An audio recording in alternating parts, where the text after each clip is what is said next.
Moscú, 30 años después de la desintegración de la Unión Soviética. A orillas del río Moscova se erigen modernas torres de oficinas.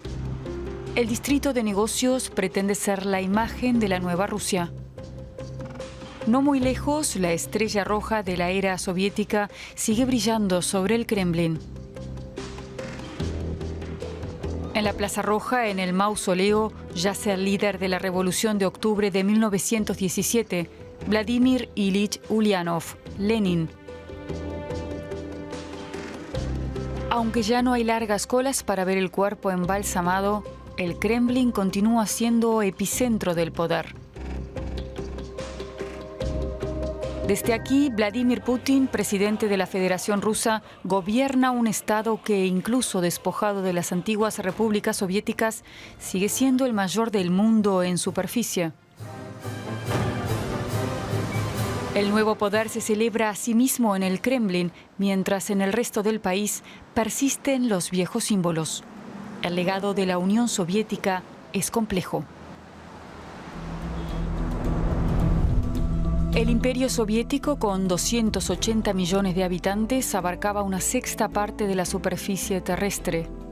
Su colapso en 1991 fue algo sin precedentes.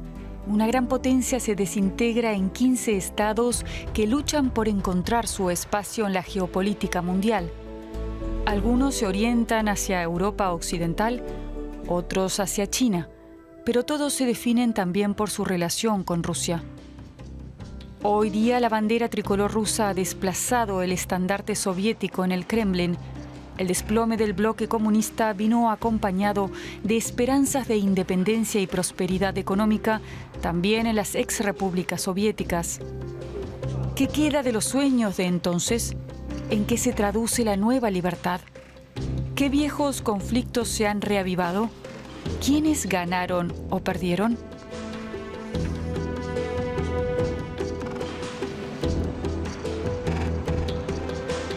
¿Y qué papel juega Rusia en la estructura de poder postsoviético?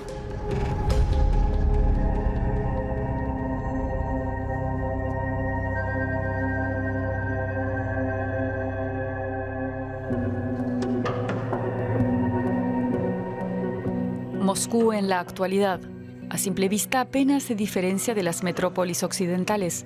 Todo gira en torno al consumo. Pero incluso en la capital, con una renta per cápita elevada, el capítulo soviético no está cerrado. La historia todavía está muy presente y muchos comparan el pasado con los nuevos tiempos. ¿Qué trajeron consigo?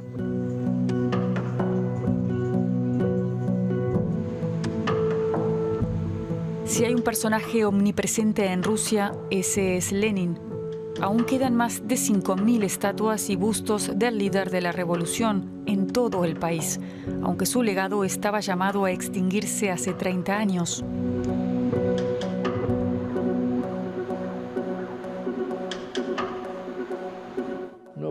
Lo fundamental es que todos esperaban que la situación fuera mejor gracias a la democracia. Armenia es la más pequeña de las extintas repúblicas soviéticas. Hoy día no comparte ya frontera con Rusia. En el antiguo cementerio militar de Ereván se multiplican las tumbas, testimonio de la guerra y el sufrimiento. El Cáucaso es escenario desde hace décadas de un conflicto entre Armenia y Azerbaiyán. Ambos estados se disputan la región del Alto Karabaj, habitada mayoritariamente por armenios, pero perteneciente a Azerbaiyán.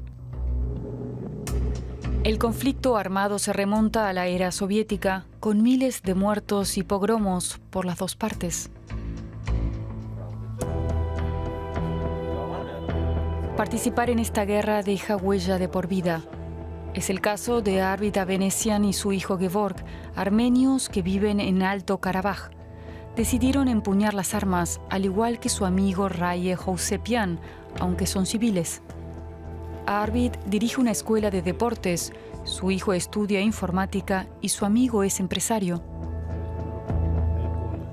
La escalada más reciente terminó en derrota, en parte debido al respaldo militar que Turquía prestó a Azerbaiyán. La paz con el país vecino parece más lejana que nunca.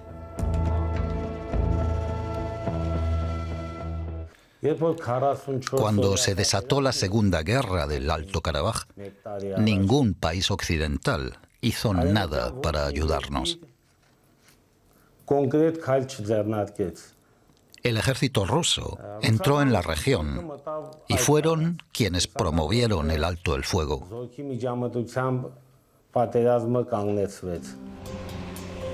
Verano de 2021. En la región en guerra prevalece un frágil cese el fuego entre Armenia y Azerbaiyán, tutelado por tropas de paz rusas mediante puntos de control como este. El pasado año, Azerbaiyán reconquistó amplias zonas del Alto Karabaj. Armenia tuvo que reconocer las pérdidas territoriales.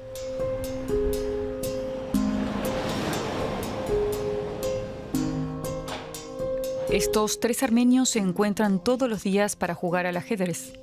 Han vivido la era soviética y están cansados del conflicto.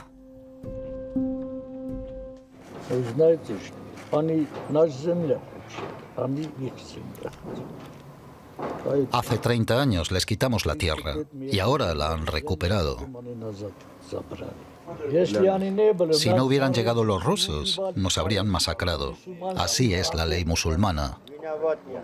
La culpa la tiene la libertad que reclaman unos y otros. Todo empezó con la independencia de Karabaj. Esperanzas de paz aquí hay pocas. La mayoría se siente armenia y lleva consigo la bandera del país. Viajamos con Gagik Eliasyan a la región en guerra. Es alcalde de una pequeña localidad fronteriza. Ahora llegaremos a un pueblo en el que azeríes y armenios están cara a cara.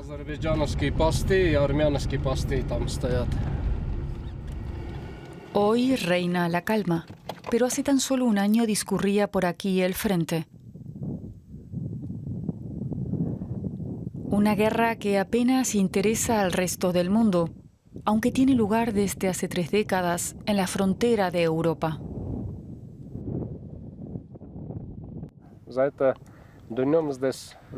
De día no es peligroso, pero sí lo es por la noche. Hay gente que vive justo aquí, al lado. Vigilamos para garantizar su seguridad. Los vecinos trabajan durante el día y de noche hacen guardia.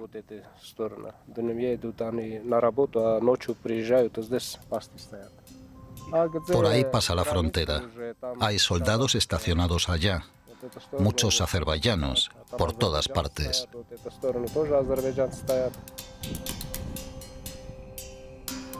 En pleno frente, una vieja iglesia.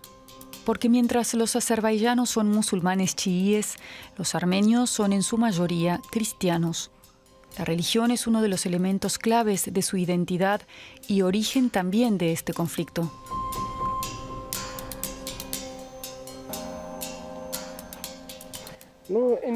Sabe, la gente que viene aquí busca solo un poco de paz y tranquilidad. Armenia es un país pequeño, unos 30.000 kilómetros cuadrados. Desde la frontera hasta la capital, Ereván, no hay mucha distancia.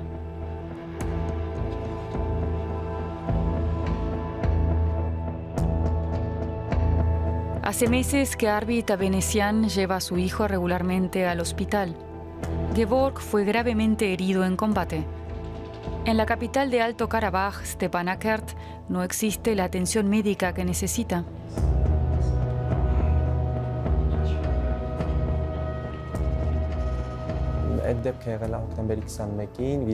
Fui herido el 21 de octubre de 2020 con bombas de racimo que utilizaron aquel día por primera vez en la guerra. La bomba estalló en el aire y la metralla me alcanzó en la cabeza y en la espalda. Tras la visita al hospital, padre e hijo se dirigen al cementerio. En la última escalada de 2020 murieron miles de soldados, la mayoría muy jóvenes, casi niños. Que no estén más entre nosotros no significa que hayan dejado de existir. Mientras vivamos nosotros, lo harán también ellos. El conflicto en el Cáucaso se ha extendido a la vecina Turquía. Este país, miembro de la OTAN, apoya a Azerbaiyán. Francia, por su parte, respalda a Armenia. Rusia adopta un papel de mediador neutral. Y es que Moscú cuida las buenas relaciones con Azerbaiyán, que dispone de grandes reservas petrolíferas. Los armenios soñaron con la libertad e independencia, pero no con semejante coste.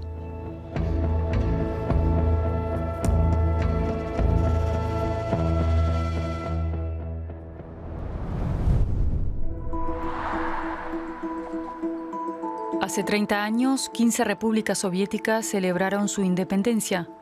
De un día para otro pasaron a ser estados foráneos. La razón de existir de un gobierno central en Moscú terminó de un plumazo. El Ministerio de Asuntos Exteriores ruso pasó a ser responsable de las relaciones con las antiguas repúblicas soviéticas. Nadie sabía bien cómo afrontar la nueva situación. ¿Cómo pueden ucranianos, bielorrusos o armenios ser considerados extranjeros? Y estos países como estados foráneos. Es complicado. En Rusia falta conocimiento sobre el espacio postsoviético. Lo reconocen los mismos expertos. Puede parecer extraño y paradójico, pero son demasiados años viendo todo desde dentro. De hecho, persisten las antiguas dependencias.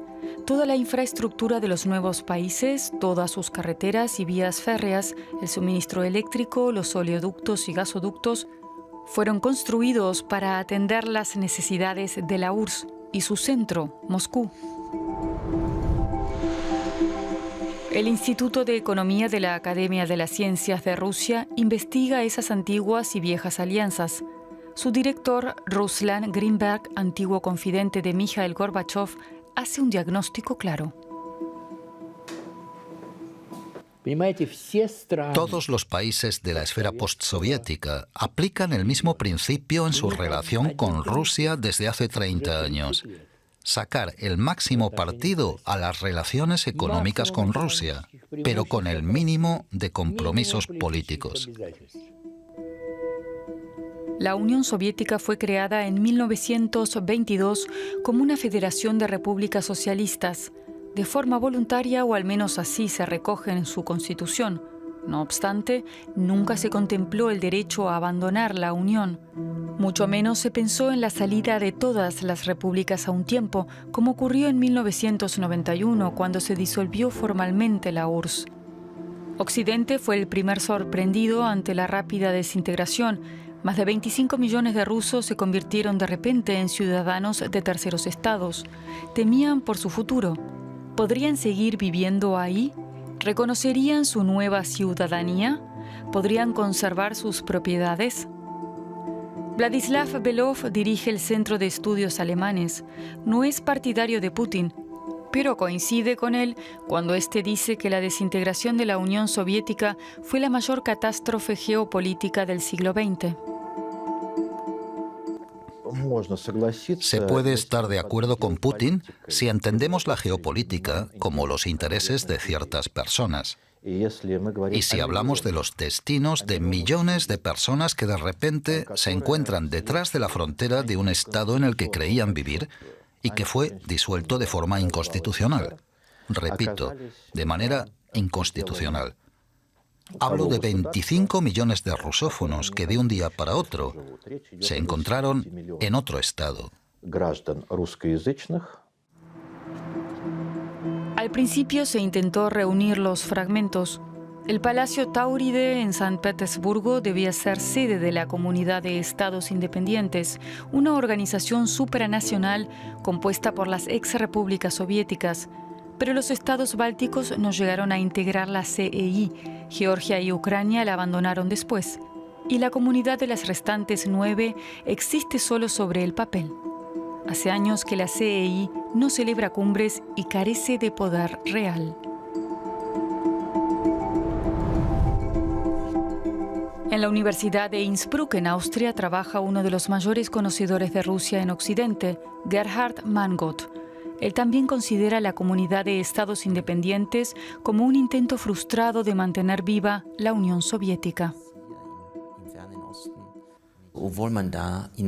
Aunque en Moscú, con Boris Yeltsin, se creyó en una suerte de confederación, el presidente armenio en ese momento ya dijo claramente que la comunidad de estados independientes era el vehículo para un divorcio civilizado. Y así fue. Es sorprendente que esta organización siga existiendo a día de hoy sobre el papel y nadie quiera disolverla oficialmente, pero en la práctica carece de cualquier significado político. Los estados bálticos siempre han jugado un papel especial. Estonia, Letonia y Lituania fueron los primeros en alejarse de la Unión Soviética y emprender su propio camino con éxito. Su relación con Rusia es más que fría. Vilna es la capital de Lituania. La torre de televisión es una visita obligada para los turistas.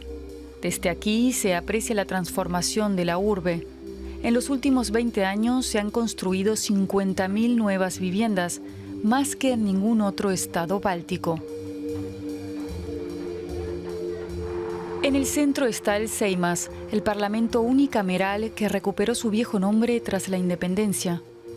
Ruslanas Baranovas estudió filosofía y trabaja para un diputado del Partido Socialdemócrata. Con la integración en la Unión Europea y en Occidente, aumentó nuestro nivel de vida. Se abrieron nuestras fronteras y muchos lituanos emigraron a Europa Occidental. Pero al mismo tiempo, el principal problema es la desigualdad de ingresos y de oportunidades. Hace 30 años, Lituania tenía 3,7 millones de habitantes. Después comenzó un verdadero éxodo.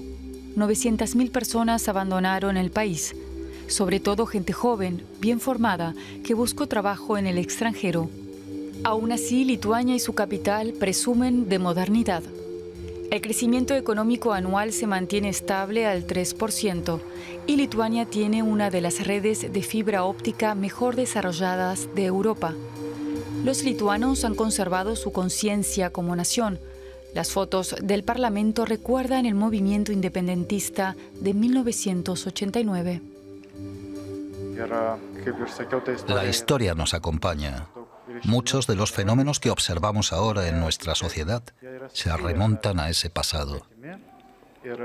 El objetivo de nuestra política de exteriores y de defensa es que no se repita esa historia. Hace tiempo que Lituania se orienta hacia Occidente. En el Seimas hay una exposición sobre la Hermandad del Bosque, el movimiento partisano que luchó contra la ocupación soviética hasta 1953. La juventud de hoy considera la democracia algo normal. Es el caso de Emil Paskochimaite, que estudió ciencias de la educación en Alemania. Vive en Vilna, su ciudad natal. Justo ayer hablaba con mis abuelos sobre el balance que se puede hacer de 30 años de independencia. Mis abuelos dijeron que solo puede ser positivo, porque podemos expresar libremente nuestras opiniones, porque vivimos en un país libre, dijeron. A mi generación le echan en cara, mis padres también lo hacen, que no sabemos lo que es la libertad porque nunca hemos vivido en un país carente de ella. Por eso la damos por supuesta, porque vivimos en libertad y la consideramos normal. Probablemente sea así. Emil pertenece a una asociación que quiere involucrarse en política. Debates de la Juventud. En nuestro trabajo aquí en Lituania hemos organizado programas apoyados por la Unión Europea. Esto significa que vivo cada día en el espíritu de la Unión Europea. Incluso me siento, no sé si puedo decirlo así, como una ciudadana europea.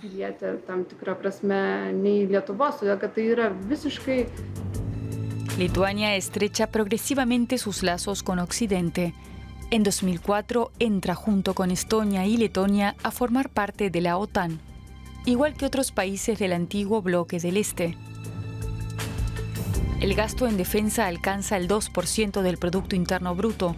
En 2021, Lituania fue escenario de maniobras militares de la OTAN.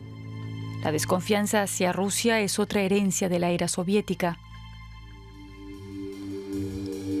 Hasta hoy en los países bálticos habita una importante minoría rusa que no quiere renunciar a su identidad.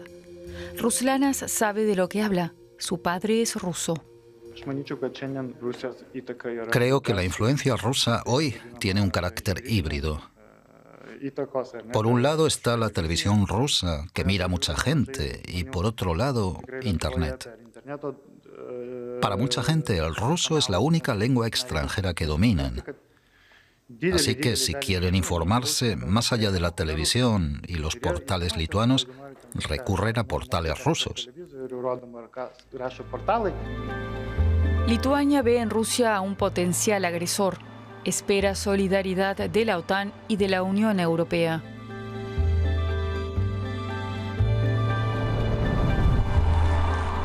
En Moscú no entienden esta postura. Tampoco en la influyente revista crítica Rusia en la política global. Si fuera un polaco o un báltico, quizás pensara como ellos. Pero desde una perspectiva racional, no hay motivo por el cual Rusia quisiera atacar a Polonia o a uno de los países bálticos. ¿Qué sentido tendría? La idea de que Rusia pone así a prueba la alianza de la OTAN me parece pura fantasía. No es que simpaticemos con la OTAN, claro, pero aquí nadie va a arriesgar una guerra mundial para poner a prueba a la OTAN. ¿Qué sentido tendría algo así? Pero Putin sí quiere demostrar su poderío militar. Lo hace con maniobras a lo largo de la frontera con la OTAN. Crece la sensación de amenaza por ambas partes. Con ello quiere alimentar el orgullo patrio por su ejército y lanzar una advertencia a la OTAN y a Occidente. Putin argumenta que Rusia está siendo asediada y por tanto se ve obligada a actuar. En 2020 Rusia invirtió un 4,3% de su Producto Interno Bruto en defensa.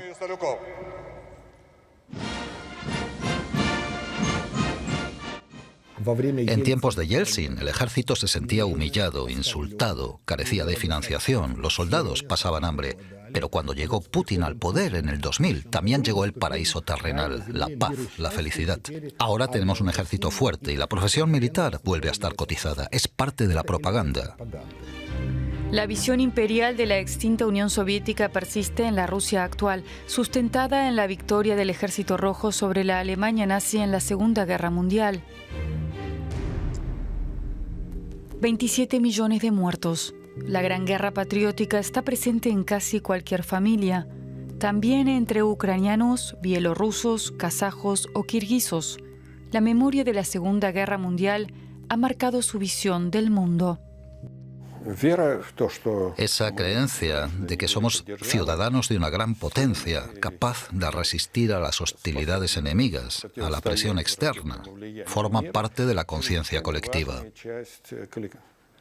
Esa narrativa, según la cual la Unión Soviética y Rusia tienen una autoridad especial, que somos una civilización especial, viene a compensar la sensación de dependencia, de pobreza y humillación de la gente en su vida diaria.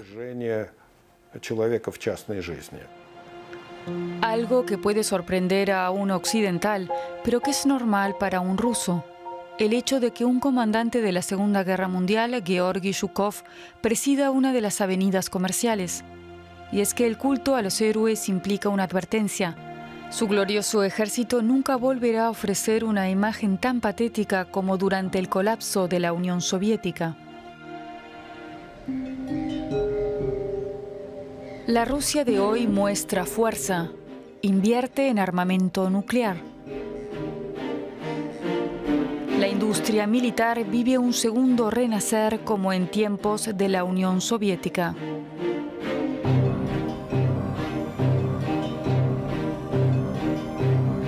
El precio lo pagan los rusos.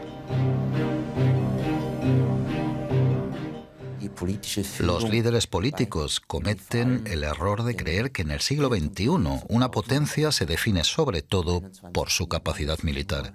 Y Rusia es una potencia militar, pero no es una potencia económica, financiera, tecnológica ni demográfica. El poder adquisitivo de la población rusa crece tan lento como prácticamente en ningún otro país de Europa.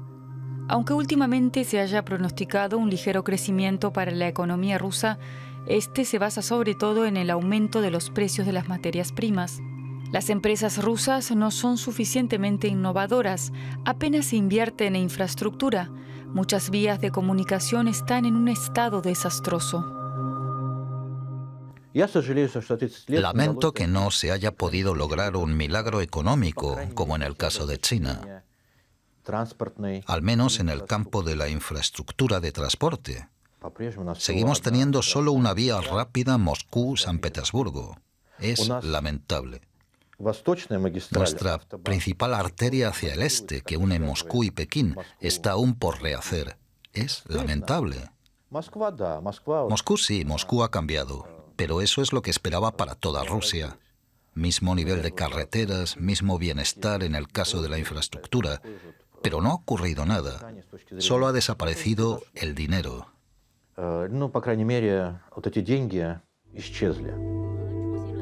Todo lo contrario en el caso de China. A Putin le gustaría participar del milagro económico chino. Rusia y China colaboran en el colosal proyecto intercontinental Nueva Ruta de la Seda. Rusia espera de él grandes beneficios, sobre todo para el este del país.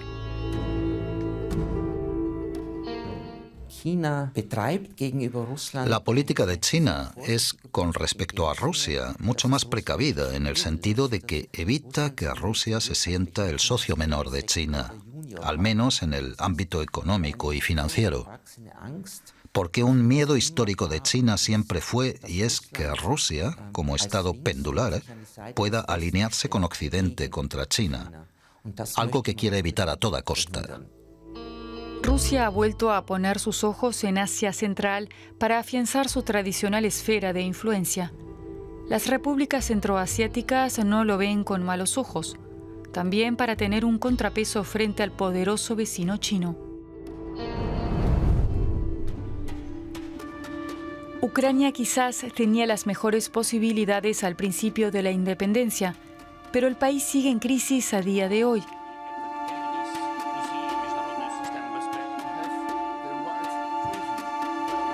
Considerado uno de los estados más corruptos de Europa, Ucrania no está en condiciones de poder asociarse con Europa occidental.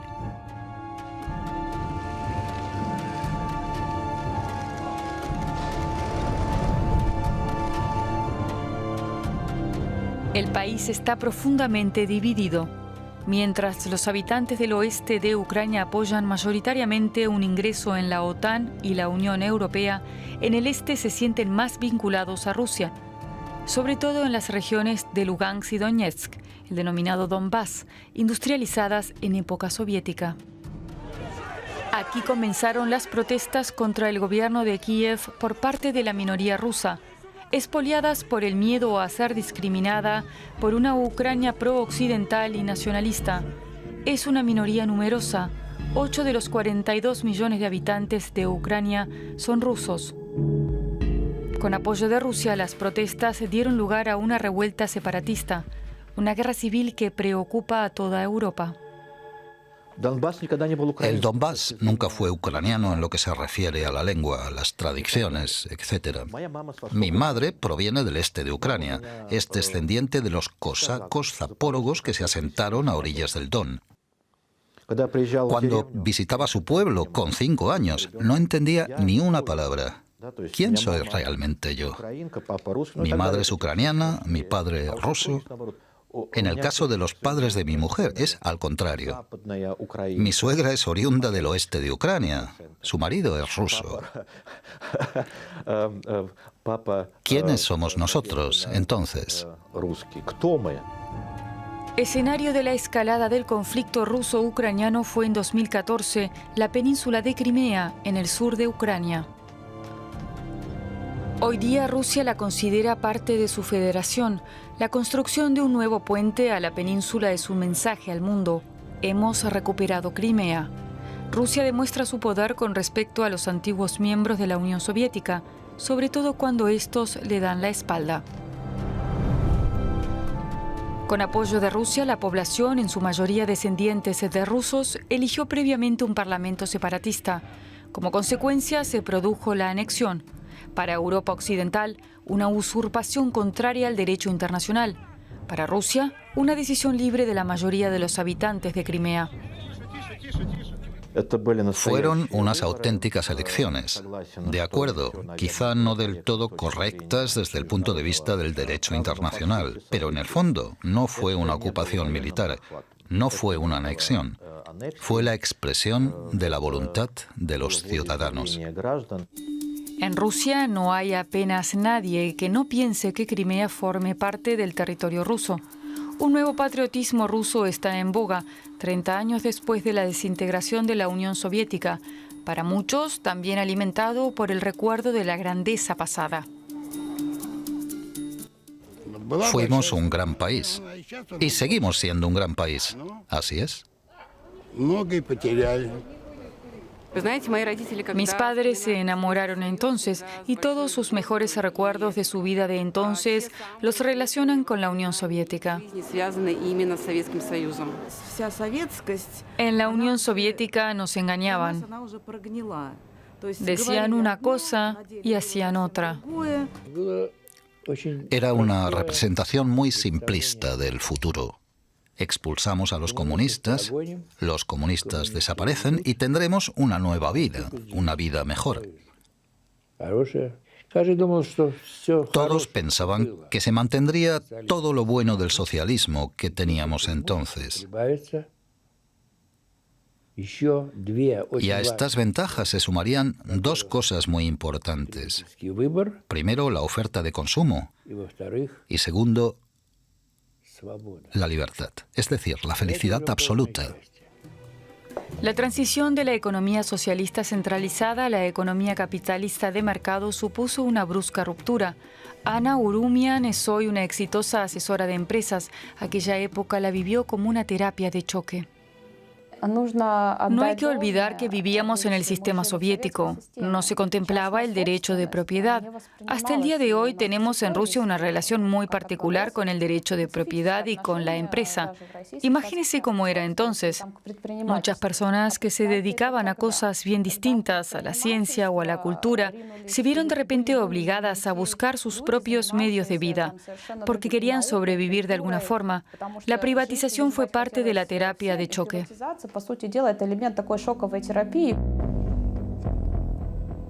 Fue una privatización despiadada con consecuencias caóticas, especialmente entre los más mayores. Aquellos años son de infausto recuerdo y sinónimo de la época de Yeltsin. El rublo se devaluó de forma dramática. El Producto Interno Bruto se redujo a la mitad. La mortalidad infantil alcanzó cotas alarmantes. La esperanza de vida era menor que en el tercer mundo. Ello sumado a una corrupción inédita de los políticos en el poder. A ojos de la mayoría de los rusos y las rusas, todo aquello desacreditó la palabra democracia o el concepto de democracia como tal. La democracia se convirtió en cierto modo casi en un insulto, a la luz de las experiencias que la población vivió con la supuesta democracia de los años 90. Y vemos que realmente hoy, cuando consultamos los sondeos de opinión de institutos independientes en la sociedad rusa, solo 1 de cada 5 apoya el desarrollo en Rusia hacia una democracia de corte occidental. ¿Qué opinión les merece el Estado a los rusos? Es la cuestión que plantea regularmente uno de los institutos demoscópicos más conocidos, el Centro Levada. Independiente del poder central y, por tanto, mirado con recelo. Cuando al final del periodo de Yeltsin preguntamos qué es lo que se esperaba del siguiente presidente, la mayoría nombraba 2 factores. Primero, que le pusiera fin a la crisis en el país y aumentara el nivel de vida. Y segundo, la reinstauración del estatus de potencia mundial que tenía la Unión Soviética. Y con su demagogia, su retórica, su fortalecimiento del ejército y de las estructuras de poder, Putin cumplía todas estas expectativas.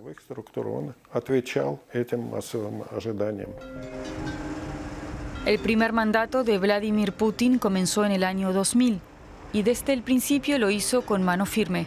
A los poderosos oligarcas les dejó claro que llegaban nuevos tiempos. Por un lado, les garantizaba un desarrollo sin obstáculos de su actividad y ninguna expropiación. Por otro, les exigía lealtad sin límites. Su mensaje: si no se entrometen en la política, los dejo en paz. El partido que actualmente gobierna Rusia se llama Rusia Unida. Es el partido de Putin y debe prevalecer. No se toleran los opositores. En la época de Yeltsin había un chiste. Da igual qué partido creemos, al final siempre será el Partido Comunista. O sea, no hay alternativa. Por otro lado, el establishment político ruso, el sistema de poder en Rusia, es mucho más flexible que el soviético. Es capitalista.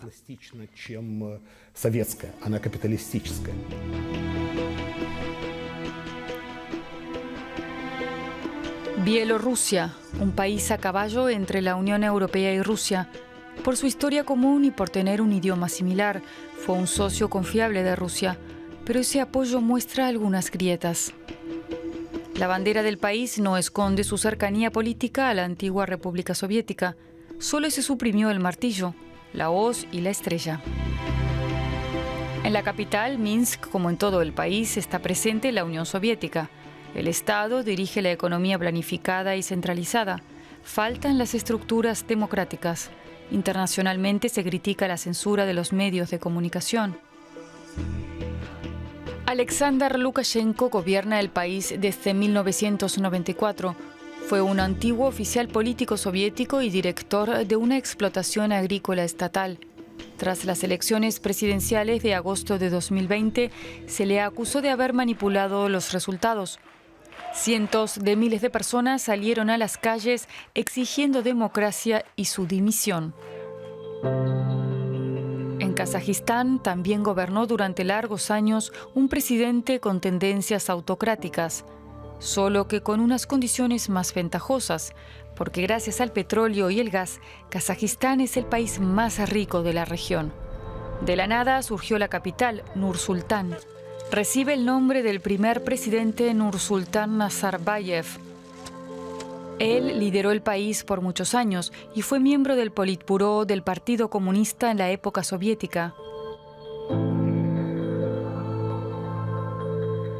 Al contrario que Kazajistán, a las antiguas repúblicas soviéticas pobres de Uzbekistán, Kirguistán, Turkmenistán y Tayikistán no les resultaron fáciles los primeros años de autonomía. Dependían demasiado del poder central en Moscú. Millones de personas de las antiguas repúblicas soviéticas en Asia Central emigraron para trabajar en Rusia, sobre todo en las grandes urbes de Moscú y San Petersburgo. Trabajan en la construcción, en los servicios o en la agricultura.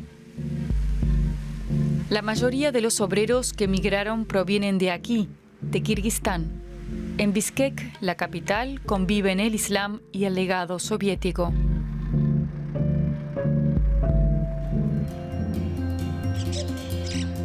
Un arrabal, temprano en la mañana.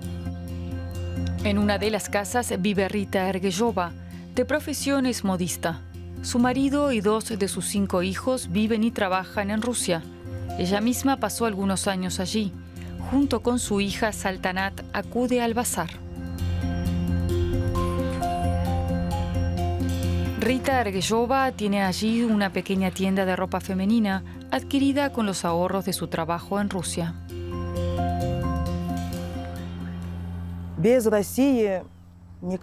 Creo que Kirguistán no puede vivir sin Rusia. Todos los antiguos países de la comunidad de estados independientes deberían estar unidos por lazos de amistad. También en el futuro. Uzbekistán, Tayikistán, Kazajistán, todos.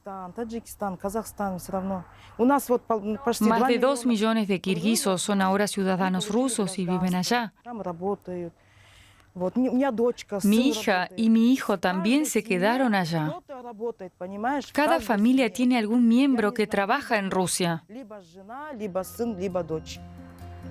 El Islam es en el país un legado presoviético, ahora revitalizado. Junto a él se mantiene una poderosa iglesia ruso-ortodoxa. Se conmemora tanto a los viejos héroes centenarios como a los de la época soviética. Kirguistán tiene 6,5 millones de habitantes, de los cuales 800.000 son rusos.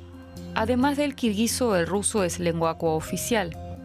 Rita no entiende el regreso de muchos kirguisos al Islam. Por presiones de los varones musulmanes, cada vez son más las mujeres que dejaron de trabajar y se contentan con una vida como amas de casa. Creo que en la Unión Soviética los derechos de la mujer estaban mejor. Había más equiparación entre hombres y mujeres.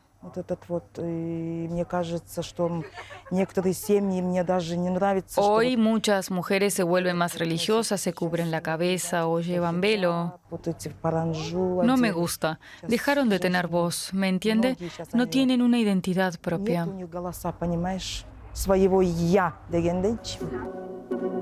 En el sur del país viven muchos uzbecos. En el pasado se registraron enfrentamientos violentos entre ellos y los kirguisos. Una causa, la diferente interpretación de la fe. La de los uzbecos es mucho más estricta. Los kirguisos practican el Islam de forma más laxa. Islam nada. Tiene que regir el Islam para todos, pero claro, no demasiado rígido. Religión. Lo más importante es la humanidad. La religión viene después, en segundo lugar.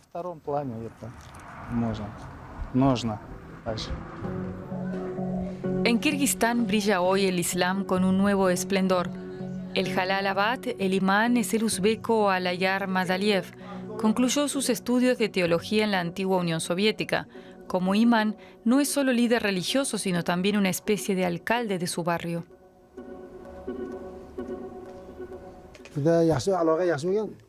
En mi opinión, las condiciones de vida eran buenas en la Unión Soviética. Había libertad de culto y se respetaba la religión. No nos controlaban tanto ni nos decían hagan esto o lo otro. Se predicaba una religión correcta. Entonces no había organizaciones prohibidas o terroristas, ni hizbis, wahabitas o salafistas. Y no predicábamos nada prohibido. Predicábamos cómo se reza correctamente y cómo deben tratarse los creyentes. Pero hoy hay más organizaciones extremistas y el Estado debe tener más cuidado.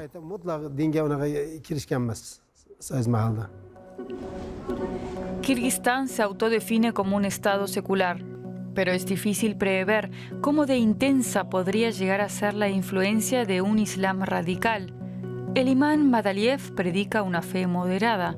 Cada viernes la afluencia a las mezquitas es alta. En la Unión Soviética atea, el imán percibía un salario mensual como funcionario público. Hoy gana su dinero con la panadería de la mezquita y una carnicería. Recibe donaciones y cultiva un pequeño terreno. Incluso él, el imán, tiene que ir a sus tierras al final de la jornada para empacar el heno. el día a día de un líder religioso en Kirguistán. Madaliev extraña la Unión Soviética. En la Unión Soviética todos eran iguales. Pobres y ricos estaban al mismo nivel. Incluso yo, como imán, ganaba 80 rublos al mes. Hoy todos están divididos en pobres y ricos.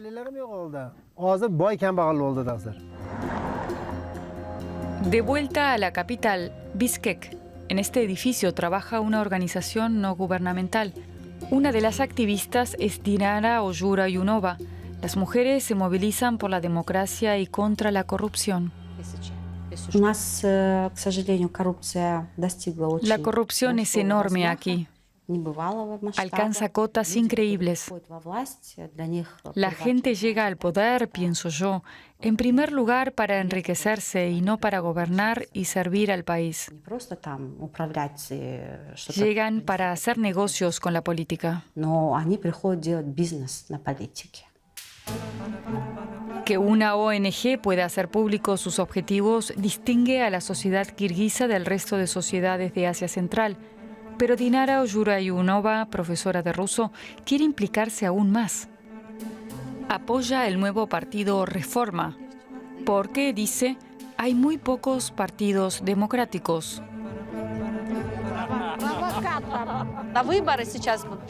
En las elecciones kirguisas participaron 78 partidos, pero solo 3, 4 o 5 son democráticos y liberales. Es preocupante. Por eso son importantes este tipo de nuevos partidos. La sociedad demanda nuevos partidos en este país. En los márgenes del Estado plurinacional, el ejército ruso hace tiempo que se arroga el papel de factor de orden. En esta zona se libraron guerras por el poder desde el final de la Unión Soviética, como aquí, en la actual República Autónoma de Chechenia. Las guerras de Chechenia fueron vistas de forma muy negativa por la población, tanto la primera como la segunda. Entre el 55 y el 65% de la población consideraba que eran guerras injustas y opinaban que era necesario ponerles fin cuanto antes. La periodista Ana Politovskaya informó sobre la brutalidad de la guerra de Chechenia y sobre la corrupción en la cúpula militar rusa. En octubre de 2006 murió baleada en Moscú. ¿El atentado fue responsabilidad de los círculos políticos del Kremlin o del líder checheno? Pese a las investigaciones policiales y las sentencias, nunca se identificó a los verdaderos autores. El crimen se entendió en Rusia como una advertencia. Pero si observamos la situación real de forma clara y fría, no existe en estos momentos ninguna oposición real en Rusia que pudiera crearle grandes problemas al Kremlin, que pudiera resultar peligrosa. El principio de mostrar firmeza y aplastar de raíz cualquier protesta funciona. Es un principio que recuerda a los mecanismos soviéticos de poder. En los años 60 se creó el concepto de Homo Sovieticus, el hombre soviético, marcado por valores y actitudes conformistas. Para muchos ciudadanos de las antiguas repúblicas soviéticas, este carácter sigue vigente a día de hoy.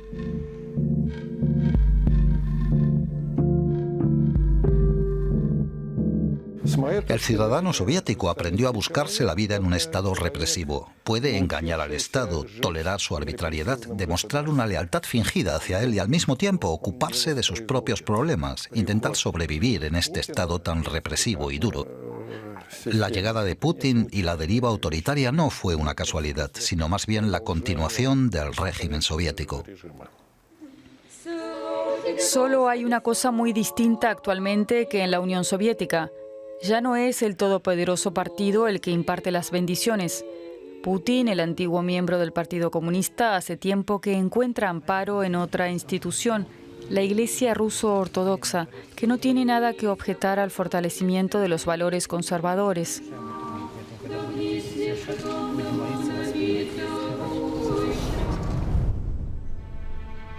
Hace 30 años se arriaba la bandera roja de la Unión Soviética en el Kremlin. Casi nadie protestó en aquel entonces.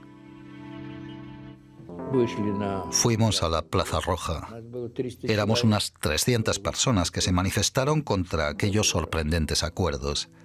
Y en la Unión Soviética vivían 287 millones de personas. En defensa de la Unión Soviética solo acudió una persona por cada millón de habitantes. Fue extraño. Rusia es el estado más grande resultante de aquello y aún sigue buscando su lugar entre Europa y Asia. En general, fue una evolución muy confusa y complicada, que acabó desembocando en una Rusia que sí tiene un peso reconocido en la política internacional, pero que no ha llegado a ser lo que podría ser hoy, de haber tenido un liderazgo inteligente.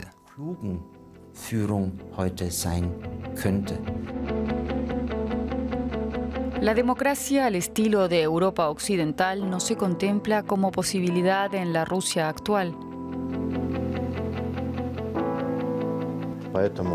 Por eso hay una nostalgia de la infancia, de los años escolares, de los años de universidad, pero que no tiene tanto que ver con la Unión Soviética.